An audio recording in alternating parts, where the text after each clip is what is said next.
the only Billy West!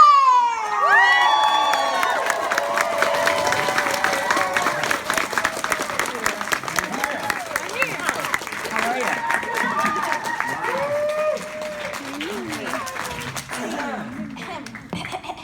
What a little dynamo you turned out to be. Oh, thank you. Talking to a soft-spoken young lady, and then here you just went ballistic, berserker. You gotta have to, right? You gotta set You the do. energy high. Even if you have nothing to say, you have to sound like you know what you're saying. That's me most of the time. Well, I grew up in this era where big dumb announcers ruled. You know, these are the guys that love the sound of their own voice far and away beyond anything else in the world.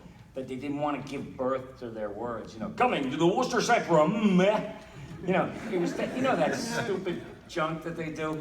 And I said, who talks like this? So eventually I could do those things. You know, like, ask your doctor if death is right for you. That's what they might as well say. Oh, They look at the side effects and they go, now you gotta start saying, you know what, maybe it's better that I keep this one and not develop the other things. right, it always seems like the side effects are much worse than what you already do have. Absolutely. What a world, huh? Yeah, I took a wrong turn. I've always been surreal, though. Even when I was a little kid, I was just, I was like a little freak. I used to run around, Tourette out voices and noises, and everybody was like, oh, that kid. You know, can you not do this stuff? And it was like, I had no choice. You know, I would have blamed it on, hey, what do you want? I'm a kid, but I was out there. So as a kid, did you grow up doing these crazy voices? Yes, and anything that, I had a, you know, I don't want to sound like a crybaby, but my childhood was horrific, and I came from a hell house, so I went inward instead of outward. I developed my own little world going on, and I had these characters, and, you know, I do weird stuff to change my perception. Like, we had an old, like, 1952 Plymouth DeSoto car, and this is in Detroit, and we'd go for a ride at night, and those cars back then had this huge shelf after the back seat, and then this curved glass windshield that I used to crawl up in there and lay down, and just melt away into time and space, because it looked like I was shooting through the galaxy with colored lights and smears of white light. And, you know, I really felt like I escaped. You know, and I'm just up there, but people would see that and go, geez, you know, what, do you fall on his head in the hospital? You let him go? And so it looked really weird to everybody, like making noises and, you know, all that. And I used to work hard to change my perception, because the reality of the world was not so good for me. So I used to take a hand mirror, and anybody can do this, but I have to caution you, there's some danger to it. A hand mirror, and you close one eye and you just walk by a wall, and if you look down you can see the ceiling, and it appears as if you're walking on the ceiling. And I used to spend hours going up and down the hallways, but never, if you see a big staircase going upward, never continue, because you'll go right down. But there is the sensation of being able to walk through solid objects, you know, and that was perfect for me. So I was like into virtual reality before it was bottled. That's or whatever. like living in a Salvador Dali universe. Yes. Almost. Yeah, I was surreal. I loved surreal stuff. I loved the radio more than anything. And like I said, I grew up with all those big dumb announcers. Phil Hartman, I knew him. And we talked about our love of these big dumb announcers, you know. And Phil Hartman was an incredible talent, and you've actually based a voice on Phil Hartman. Sort of, but it was what we talked about, that love of big dumb dinosaur announcers. Mm-hmm. You know, they walk the earth. You know, I used to say that when I first came to New York. I imagined history of voiceover artists, and I said, you know, 25 years ago, a species roamed the earth. They were fiery, they were loud, they were big, and they were vain, and they were conceited vagrants that happened to have a talent. You know, and then they called it Big Dumb Announcer. And then guys like me started showing up on the scene, and we were like Little Dumb Announcer. In a new species, they were more facile, they could strike faster, they could do anything. But that's kind of the evolution of what happened. You know, you're into voiceover, so. Well, yeah, I mean, I'm more into like announcing for things like this, but it's so fascinating to get to pick the brain of a voice actor and kind of see how you were able to develop these voices. And when you do a voice, most of the time, do you get to see the character first, I'm assuming? Yeah, most of the time they show you pictures. Like, I'll give an example on Futurama. They showed me a lot of characters because they were casting. They didn't know who they were going to get. You know, I saw Ryan Stiles there. I saw all kinds of famous people. And I see Ryan Stiles particularly, and I go, he's going to mop the floor with this audition. I might as well just screw. I might as well leave, you know. And I got in the room, and I talked to David X. Cohen and Matt Groening, and I just let out what the pictures struck me as. And you know, you go with your guts. Sometimes you play against type. Like if it's a big, portly character, it doesn't always have to be this, you know, I will kill you. You know, it could be like, I can get dangerous. You know what I mean? And you gotta find out what rings true.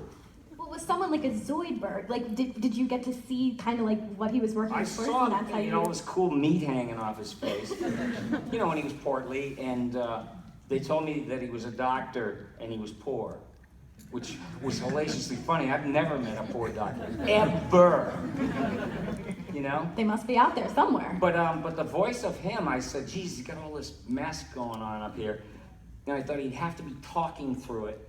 And I thought of these people in showbiz periphery. One guy was named George Jessel, and he was a vaudeville comedian. Vaudeville, for people who don't know, was around before television, and it was like, you could go see 20 acts. And it was like, that was their TV. You know, it was live, so it wasn't like radio. And there'd be comedians, there'd be jugglers, there'd be fire eaters, there'd be, you know, singers, dancers. And there had to be an MC, of course, which is what you're doing. Sure. You know, just wait around, you know. You'll be captain of industry in about 2 years. Okay, cool. I'll put it in my Honestly, calendar. that's how fast the door goes. So, so I remember he had a marble mouth.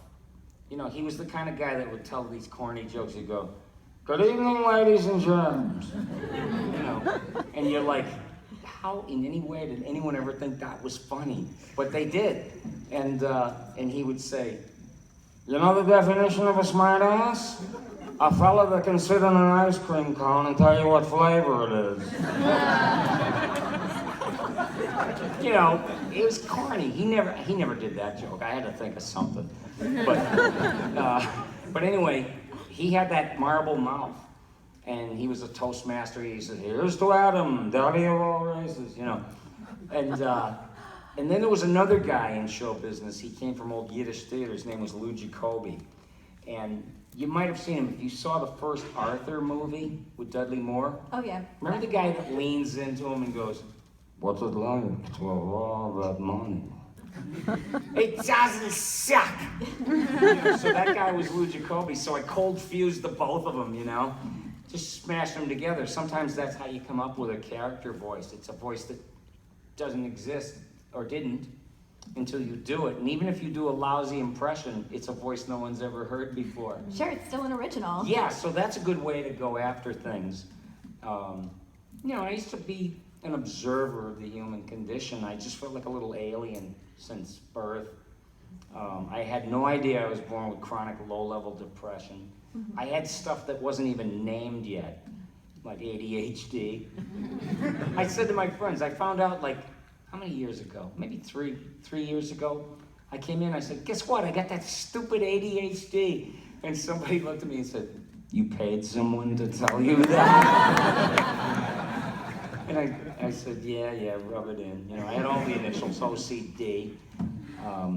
And I had to take medications, but you have to learn what's not good for you and what actually really does work. And they can treat these horrible feelings. You have no idea where they come from. They're just like free-floating. I'd go in the shower in the morning and I'd be psyched to go to work, and all of a sudden this cloud, this black cloud would crush me to the floor. And I'd look out the glass with water dripping, and I said, "I can't go out. I just can't go out." And finally I'd get myself together and go out. And the minute you're under the proscenium, like the performance space, you just left it all behind, because now you're gonna occupy some characters and have a ball, get to play with other actors, you know, and stuff. And that was quite a battle. I had no idea what was going on. I thought everybody in the world is going through the same thing. I used to think of stuff in the middle of the night that happened 28 years ago and go, you know, because your mind in that condition doesn't make separations. You know, it's like everything is of equal peril to you. And I just got used to it. I thought it was a part of life. I thought everybody was like that, and that maybe, yeah, maybe I'm a pussy and I can't live life on life's terms like all these other people can. You know, because I said, look at them, they're all happy, they don't have to go through this. But you have no idea. It's like half of them were going through what you went through. Right, but it also just goes to show you that no matter what you're going through, you can still be successful. Yeah, but it takes a long time, or it did in those days, to find out if you were clinically depressed.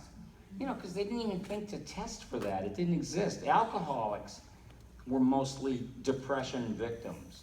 And then they started practicing medicine without a license, you know, doing drugs and alcohol, and to you know, just too hard to grab onto those bare wires inside that you're left with. And so expression, acting out, screwing around, dancing, making noises and voices was like, it was sort of like a sedative in a way. Does that make sense? Yeah, and if anybody's in that condition, just remember, you don't have to live that way. You just don't. I had a psychologist. Women have always been my best teachers, you know, because I was raised by my mom. And this therapist, Susan, got a load of me, and she was asking me questions about what I do during the course of a day, and some of it just was so weird. I'd take a shower, and then I'd curl up in this corner and sit there, and she's listening to me, and she's going, like, she said, Billy, nobody has to live like that. And it's true. You know, you just got to find out what it is that's eating you. There's all forms of it, you know. I guess there's 28, like Howard Johnson's, there's probably 28 flavors of antidepressants and junk. I don't recommend them to just take because you don't feel good. You don't want to feel good all the time. You have to feel bad, otherwise you don't know what good is. So it's like, you know, all of a sudden and I also pulled out of drugs and alcohol, which was part and parcel to the band business. I played guitar and sang, I told you. Right, we were talking about that outside. Yeah, and you know, we all thought we were little badasses, and we wanted to follow in the steps of our heroes, which were all raging alkies and drunks and druggies. So I stopped everything like almost 30 years ago. But, you know, I still had this thing that bothered me, and I didn't know what to do about it. So that's that part of the story. Sure. But it's you develop other things as like another sense or another part of you to cover up for this missing piece of you. And you get highly sensitized in many other ways. You know, like if you lose your sight, your ears become more intense as far as the sense goes. And my dad was a monster, and I was so scared of him that late at night I could hear the car door, and I knew by the way the car door closed which dad I was in for, Dad A or Dad B, sometimes Dad C. Never knew what was gonna come through that door, and I could tell by the sound of the key in the lock what kind of a night I was in for. And it was that bad, but the heightened senses of being able to see things that weren't being shown to you and hear things that weren't being said to you, it's almost like a cop, you know? You're just watching everybody. And I had done that all the time. So of course you pick up mannerisms. You get to know the human condition, you know, where you can practically tell what someone's gonna do or before they do it, or you know, you can hear what they're gonna say before they say it because you're watching so intently. I was making videos one day with my phone, and I was in the supermarket, and I went over to the dairy case. It was all ice cream, and I wanted to make movies of people staring at ice cream. It's unbelievable. I feel like you like ice cream a lot. Me? I feel like I'm picking up on that, yeah. A little. Okay. It's a guilty pleasure. I have no other guilty pleasure. Until later, maybe. But these people stand there, and they all stand there.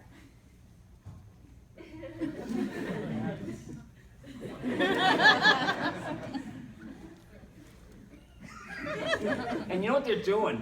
they're arm wrestling in their head. If I skip dinner, they're working out a plan with themselves, you know.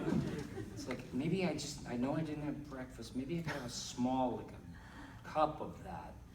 You know, and they're making deals with themselves, which I find hysterically funny, because everybody does make deals with themselves over a lot of things.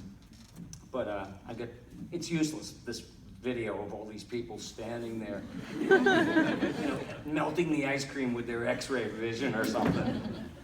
I don't know. I was a weird kid, like I said. And sometimes you don't grow up when you wind up in any kind of arts. I know there's like so many creative people here. The average person can write solid comedy now. You know, like when something happens on the internet, there's a million people that have a perfect joke. And it's like, because they grew up in that environment. You know, you all grew up in the cathode ray of the TV set and then the internet. And mine was just radio on 2.5 channels when I was growing up. But I had to learn what comedy was, and thank God, every morning before I went to school, they showed the Three Stooges. You know, and I stopped going to church. I found my saints. Honestly, Saint Curly. You know, and I've always incorporated anything from the Three Stooges in almost everything I ever did. You know, like Zoidberg. And I'm scuttling. And, you know, and all that stuff, like the Shemp noises. He was the other brother. You know, I put it when people were sleeping. You know, to it. I'm so used to yelling all yesterday and today, so I'm losing it. But this is the stuff that served me. It appeared useless to everyone else, and it dawned on me the other day. I've been doing this for 30 years. You know, did Ren and Stimpy. Hey Ren, will you button me? And that was based on Larry from the Three Stooges. Oh, really? Yeah, he was so, be careful, Mo. Hey Mo, there's too much tinsel in the tree. And I used him for Stimpy, only you had to speed him up. He couldn't sound like a depressed old Jewish guy. Mein hernia. Zachem. And so that fit the character pretty well. He was always like this, and Larry was not like that, but his voice had this certain weirdness to it. It was sublime in a way to me. And then there'd be smatterings of other characters in there, but I learned comedy from watching this thing that parents, it got up their nose. They'd come in and immediately shut it off. It was nonsense. And I'm going to a school, and at 10 years old, this is the truth, I honestly knew in my heart of hearts that adults were full of shit. I just did, you know? I'd see somebody saying something, and they say something else, and I learned that you're not supposed to tell the truth. They always say, tell the truth, tell the truth. Are you kidding me? You can get in more trouble for telling the truth than lying. So I had to learn, like, you don't tell people what you think is really going on. They don't want to hear that, you know, because you're x-raying them. And I realized that everything that was shoved down my throat in school would have no practical application in the year 2017. None. All of it, not worthless now. And I'm glad I went because it gives you a sense of discipline, but I was counting the days down after my third day in kindergarten when I would graduate, you know, how old I would be in the year 2000 and all that other stuff. But until then, I just sucked in everything that came through the TV, and you become like a hybrid of everything that goes in. All your influences, they're not invalid. If they meant something to you, then they're the most valid thing in the world, even though someone else will say, how can you watch that, you know? And you say anything on the internet, you get a million thumb downers. You know, all thumb downers are welcome on my website. Yeah. I don't know what they'd be giving you a thumbs down for, but... No, it's really ridiculous. It's like the Ladies Flower Society website. I plant my azaleas in spring a little bit early because I know they're gonna be okay, because springs are sometimes weirder than they used to be. Another one will go, my daffodils come out more yellow than they've ever been before, and then you'll see, go fuck yourself. That's like, we're like this crass country. There are great people that don't want any trouble with anybody, believe it or not. They just don't like azaleas, I guess. You know, but these guys post with a vehemence like there was a prize or something to win. You know, the most cynical bastard award. Well, they certainly want it. And they're all going to wind up in the hall of nothing. So. This is true. Yeah. So you've always known that you wanted to do voiceover work? I knew it, but I didn't know it. And how did it find you, or how did you find it? Well, it was always dwelling, and then I became a musician after I left high school. And I played guitar, and I sang, and I just traveled around. And I liked that life because I could get into trouble. It was dangerous, you know, because I was a mess. I was 21. Go to these different cities and mess around, have all kinds of fun. And, you know, it was fun, but it was self-destructive. And then I got out of the band business. They took away my spandex license in 1978, I think. Yeah. Yeah, I had a giant pile of hair and all the clothes and everything. Aren't I something? Oh, what you must think. And then I got into radio by accident. A friend of mine was installing burglar alarms at this disc jockey's house. He had a morning show on the very popular morning FM radio show, WBCN. And it was called The Big Mattress. And he gave my tape. I had put together a tape, and he gave it to that guy, the morning guy. Next thing you know, I get a phone call. Hey, why don't you come in? You know, and I came in, and I had no act. I didn't have a presentation, nothing. I would just do what I thought would impress people. And, you know, and I'm not afraid to die. I learned that. It's like I threw so much shit against the wall. One pile's bound to stick. You know what I mean? And I just did what I thought was funny, and it was a different approach because it was really not that funny, but once I got my hands on it and got my mind around it, I could deliver it funny. You know, so they really liked it. I was doing characters on the morning show. I was doing impressions of the local people at the time, or whatever was going on at the time. And, you know, plus all this music was going on all the time. I thought it was a good place for me. And then I wound up going to rehab because I was so out of control with coke and alcohol. And I spent 5 weeks. They used to take you for 5 weeks inpatient. They don't do it anymore. And my insurance paid for it. Well, lucky stiff, you know. I would be dead. And so I go to this place called Belmont Hospital. And it was like, when I went there, Steven Tyler was in there, Rick James. Yeah, and so I'm in there. And after 5 weeks, I got it, you know, because I had to go to jail before I went to that rehab. I cracked up a car and I had to go to court. And the guy was like, you were supposed to appear for this a year ago. The judge, you know, he's looking at me. And he goes, I don't know about this. Someone took me in for non-payment of rent. I don't know about this non-payment of rent, but you're doing 7 days in Charles Street for this unanswered DUI. And I thought, oh, okay, well, I'll be home tonight. That, you know, it's never sunk in. I'm on a chain gang going to a paddy wagon. Next thing you know, I'm in this Charles Street jail. This pissy, smelly, 300-year-old Bastille in the ass end of Boston that's been there. You know, and it smelled like 300-year-old piss. And, you know, you just couldn't get away from it. It made people crazy. But I was there for 7 days, and it was the first 7 days that I was actually sober in my adult life. So I came out of there, and I was like new. I was like a little baby. Everything was, oh, this is what nighttime looks like, you know? Yeah, because you're not in your right mind, you know, and I was enjoying it. And I got it. I never went back again. There's people that do go back. And I feel bad for them. Sometimes it takes a few times. Sometimes it takes death to stop them. Sometimes it takes injuries. You know, everybody has a different bottom. And so I felt rejuvenated, and I had confidence. If I could make it through that kind of life, then I'm going to be unafraid. And I turned basically fearless. I wasn't scared of anything. You know, and acting like an imbecile in front of people, as long as it was for performance sake.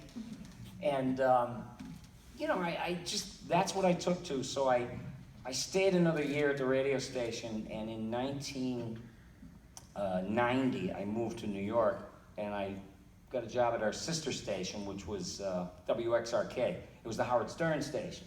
Next thing you know, I'm on his show, and once he got a load of me, you know, and it was just, it was just fun. You come in there, it's so organic, you know, you just sat there, and when something started happening, I would start riffing. You know, and I knew he'd reel me in if it was going too far, but... Too far for Howard Stern. No, but he'd say to me, all right, that's enough. You know, and then he'd be going like this to me. Pour it on, you know. And, all right, we had about enough of you, you know. And then go. So I would keep blasting, and that was a good eye-opener experience. And, you know, and then I left there because there was no money in it. I went to, but while I was in New York, I actually got the roles on Nickelodeon for Ren and Stimpy and Doug, which I saw these pictures of. Thank you.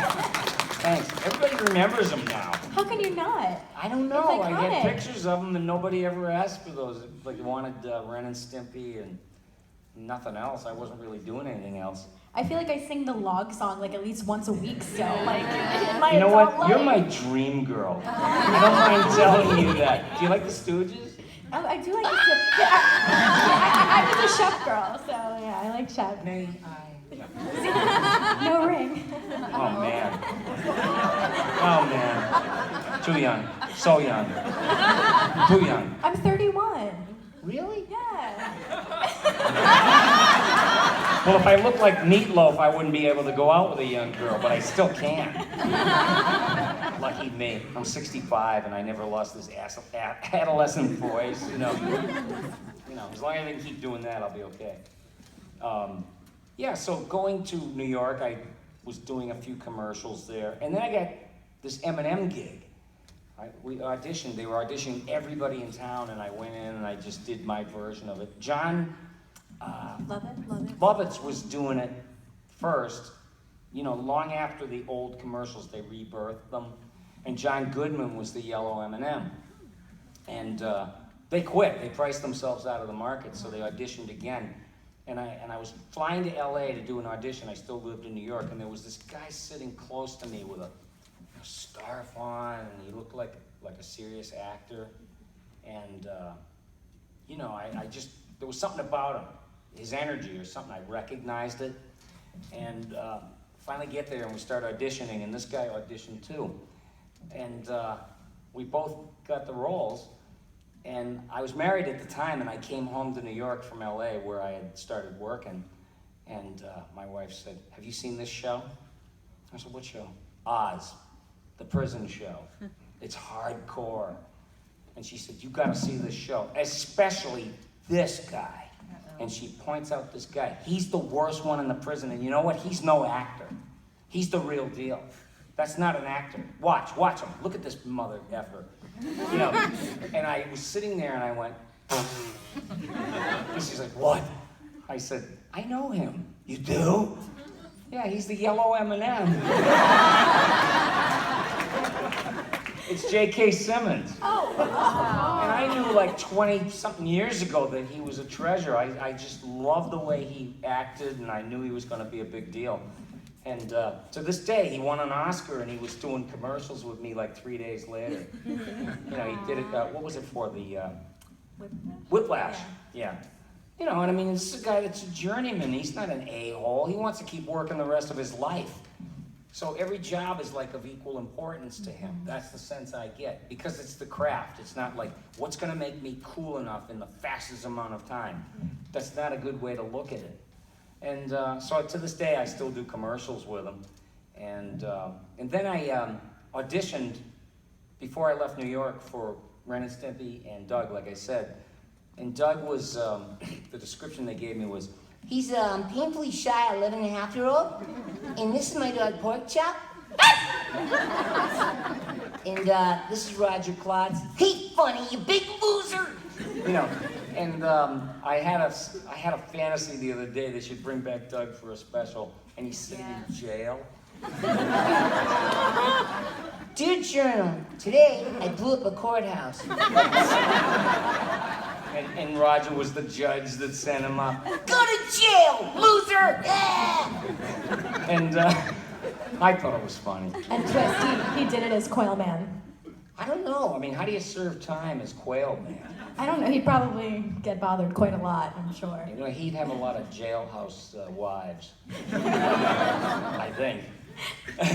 The question I always like to ask people that work for Nickelodeon is, have you ever been slimed, or have you ever gotten a chance to try slime? Oh, when I started at Nick? Mm-hmm. No. No? Never. It was the little miniature Alanis Morissette that used to get slimed all the time. Imagine she was like a kid on the Nick shows. Yeah. And I saw the slime stuff, but my cartoons were wedged in. And one of them, like I said, was Ren and Stimpy, and he was based on Larry from the Three Stooges. I didn't do the voice of Ren originally. I auditioned for both of them. And I went to Nickelodeon in New York with John Crispolucci, and he was going to go in and talk to the women at Nick to see if he could get the show sold. And I recorded in a closet. I know it sounds like it's right out of the movies, but we didn't have anything to show them, and he didn't want to bring me in as a distraction, so I've got a piece of paper, and literally a pail and a broomstick with a little tape recorder mic on top of it, and I'm reading. And he says, okay. So he goes in, he meets with the women, he comes out and he goes, congratulations, what you just did sold the show. And I was like, wow. And then I didn't hear anything for a while, and I found out that I wouldn't be doing both voices like I originally did. That John Kay was going to do Ren, and I would be doing Stimpy and some incidental other characters. You know what? I didn't give a fat frog's ass who did what. I felt so good that I had a job, you know, doing voices. I mean, how weird, you know? It's 1 billion to 1, and it's probably more than that now. But you got to remember, there's new media every day. So I urge you, if you're in college right now, get out, like yesterday, because entertainment business encapsulates every walk of life. I mean, if you're a carpenter, you can get a job in showbiz. You don't have to be in the limelight. You don't have to be a star or a performer. If you can make gourmet meals, you can get a job in show business. You know, design clothes. There's a job there. But college, I don't care what it is, there's nothing out there for you. That's the honest to God truth. There's nothing. What did you major in? Entomology? You know, do you have any after graduate study? I did quite a few. Good. Get in that kitchen and put on a paper hat. You know, that's what it is now. And everything's designed to keep you at a certain limit, and you will never get out of debt. At least in show business, which never downsizes, it only gets bigger and bigger and bigger. Like every other job that just one day you're working and then it went away. There is a chance to make really good money in that business because there's unions. Mm-hmm. You know, every other part of life, they're trying to do away with anything where somebody could actually have a shot at making money. And they don't want that, you know? So that's just a piece of advice. Oh, now he's telling kids don't go to school. You know, no, not really, but if that's for you, like it's cold out there alone, I had to make a decision. What do I want to do with my life after I played music? And it's like cold out there. You got to go out there, and there were no handbooks or guides or internet, you know, or teachers for how to do voice acting.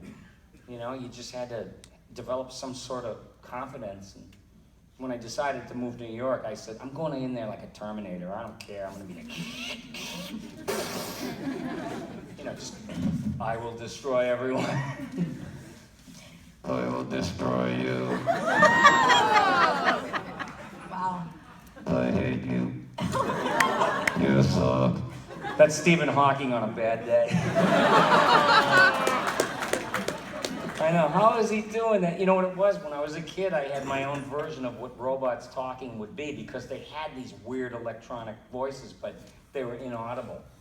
So I was in Vegas once with Penn Jillette, who's been a longtime friend of mine, and we're going by a pawn shop, and I see, you know, like a gold coin, a pistol, artificial leg, guitar, artificial leg. You know, you mean somebody pawned their leg so they could go get something to eat and then try to gamble and come back and buy their leg? You know, and then there was this gadget sitting there, and I knew exactly what it was. It was the Bell Telephone artificial larynx. It was this little thing, like a tube of lipstick almost, and it would, I heard a guy, I was with my mom and I was really young, and I heard a guy in the corner, and I was like, and I said, Mom, what is that? And she happened to know. It's an artificial larynx for guys who had cancer. They'd take out your voice box, but you could use that thing. And I said, I gotta get one of those. So I finally found one in Vegas, and it was broken. I couldn't wait to get back to the hotel. I asked the guy, how much? He goes, I don't know, $5. Okay. And I go back to the hotel, and I'm in the mirror going, hello, how are you? And, nothing. You have to have no voice box for it to work. So I said, screw it, I'm gonna just do it anyway, like I did when I was a kid. I just didn't think it was so stupid enough to throw away. I said, I'll need it for something someday. And you guys are the voice cancer kazoo virgins here. Yeah, cancer. You know, it's not funny, but it's dark. I had cancer and I beat it, and you know, it was a bitch. Really. Yeah, I mean, thank you. You know, you just never think you're gonna get it. I'm bulletproof. You know, it's just not gonna happen. And then one day somebody says, I hate to tell you this. So, and my friend Robbie Paulson, he's a cancer survivor too. You know him, Robbie Paulson. Yeah. He's great. I love all those guys. They're my heroes, you know, when I see these guys. Maurice LaMarche, John DiMaggio. I walk into a room with these guys and I said, I gotta be on my toes. You know, because they're firing on all 8 cylinders and making every shot. And you don't resent them. You just want to be part of the energy, and so you up your game. You know, and if somebody's really great that day, same tide raises all boats. You know, it will make you better than you are. And that's the best way to keep growing and learning. What else did I wind up doing? Oh, of course. Matt Groening had a new series called Futurama. Woo! And I had a chance to audition for it.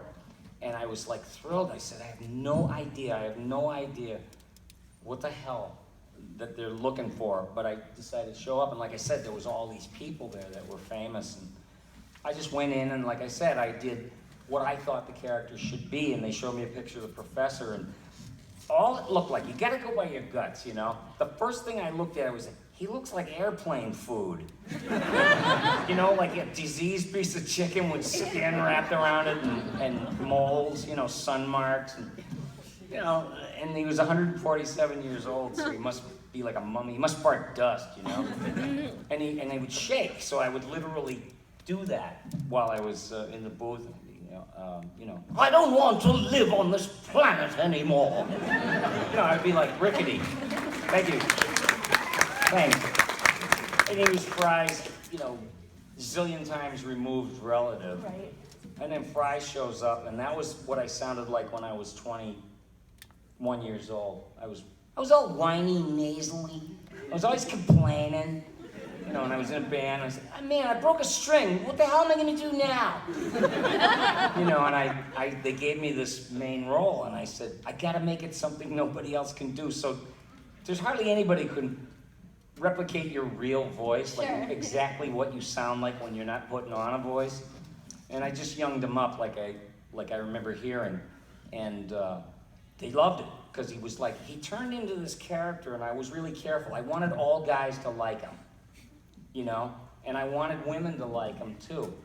And so he has a heart, he tries to be a gentleman, he's just very confused. And what's going on in his mind, he has good intentions, but it doesn't quite come out the right way. Hey Fry, I heard beer makes you stupid. No, it doesn't. And they would write these things and I would die. I'd say to David Cohen, I'd go, David, no, I'm doesn't. I didn't get it.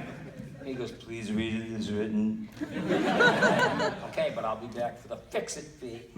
You know, and then I come back and I just read it the way he wanted it. I didn't get it until I saw it on TV and heard the joke and I went, ah! But what's it like essentially having conversations with yourself on Futurama? Because you are so many of the characters. You meet a better class of people that way.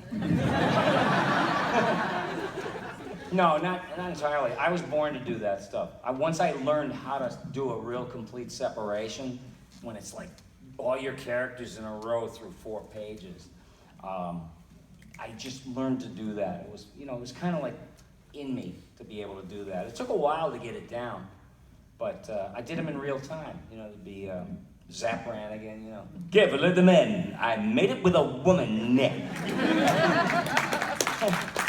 She's a beautiful ship. I'm gonna fly her brains out, Dick.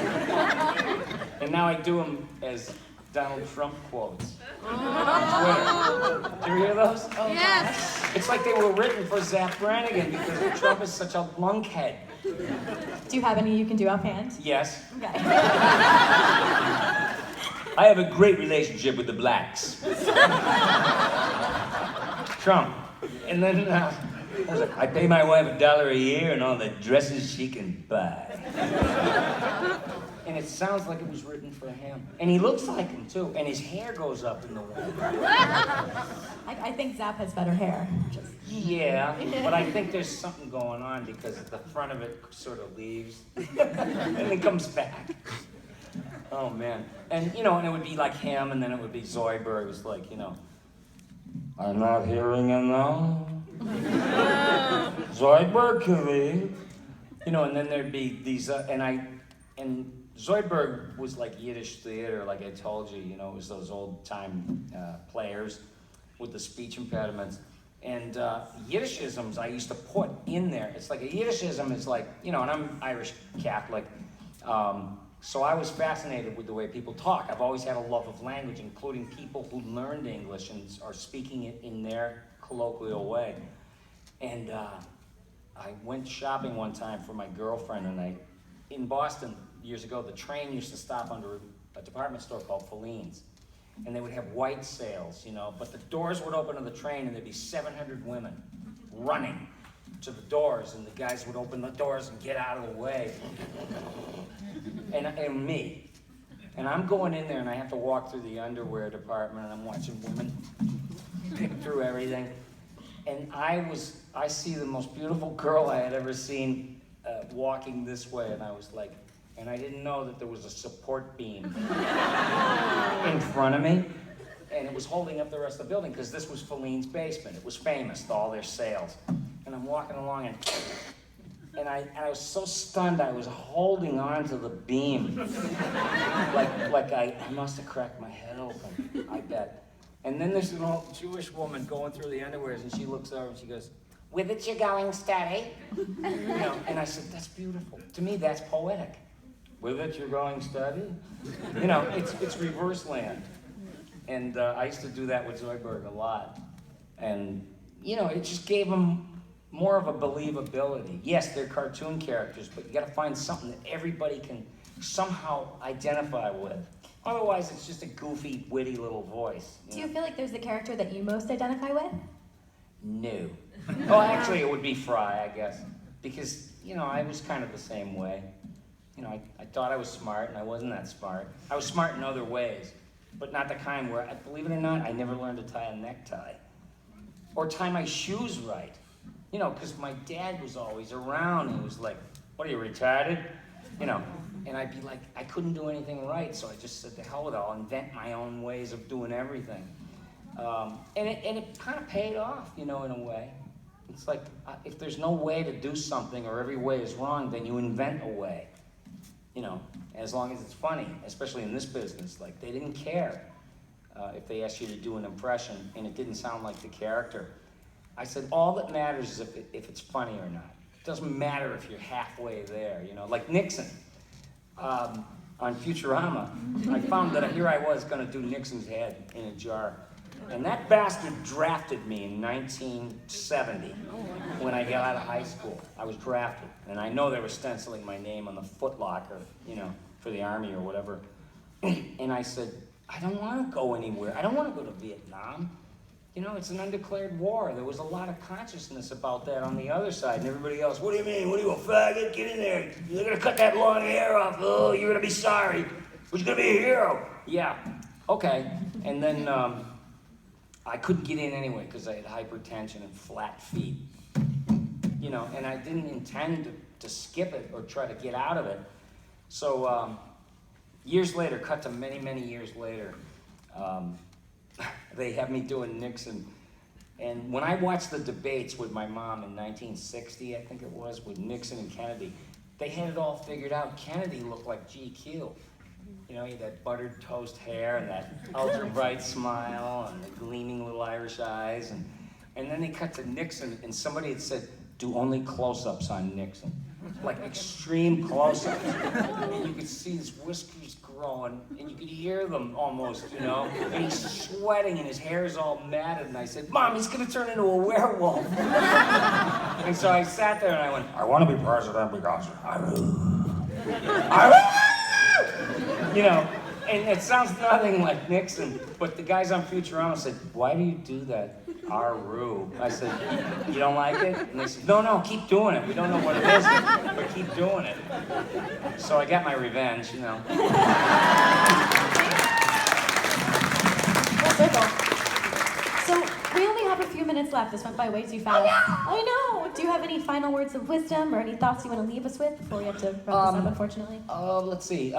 Basically what I was saying is if you're in the arts, just be fearless, and you always need inspiration, and inspiration can come from many places. There are artists that one day, everybody knows this feeling of hitting the wall. I can't go any further. I don't know what's wrong, but I don't have any ideas today. I'm not inspired. I used to go for a walk. I live in LA, and I would just take my car actually and drive into LA and park it somewhere and walk around on a Sunday morning and let the wind blow me around. You'd be surprised what you'll run into when it's not planned. It's serendipitous, you know, you walk into a place and they're having a good time and you smile and they say, come on over, you know, and you start meeting, you know, nothing was planned. And I found that that's a great way to get inspired. There's a million other ways, of course, too, but, you know, watch Turner Classic Movies, you know, because like Ren, he was a lot of like Peter Lorre and Kirk Douglas, you know. I hate criminals! And, you know, I'd like a couple of hamburgers, please. And you make them raw. You know, the quiet Peter Lorre. And then he'd be screaming. You know, that's all. You get inspiration from everywhere. Just take good looks around at everything, especially stuff that came before you were born. Because all that stuff is brand new if there's somebody now that can produce it somehow or just do it. And everybody goes, what's that? You know, I heard Frank Sinatra on a radio show, and he goes, I'll be outside, hey. You know, hey, what is that? And it's like Jersey. They used to go, I'm going to go down to the store, hey. And I was like, I never heard that before, so I would give certain characters that thing, hey, at the end of it. And Steven Spielberg loved it. He said, get that guy to keep doing hey at the end of every sentence. You know, so that stuff is like inspirational. I urge you to look everywhere, and even places that can't be seen, you should look at it because maybe something will exist that hadn't until you thought of it. And that's about my words of wisdom. Well, I appreciate all the positivity, and this was so much fun, and it was great getting to learn your story. And thank you guys so much. Thank you. A round of applause for Millie Red.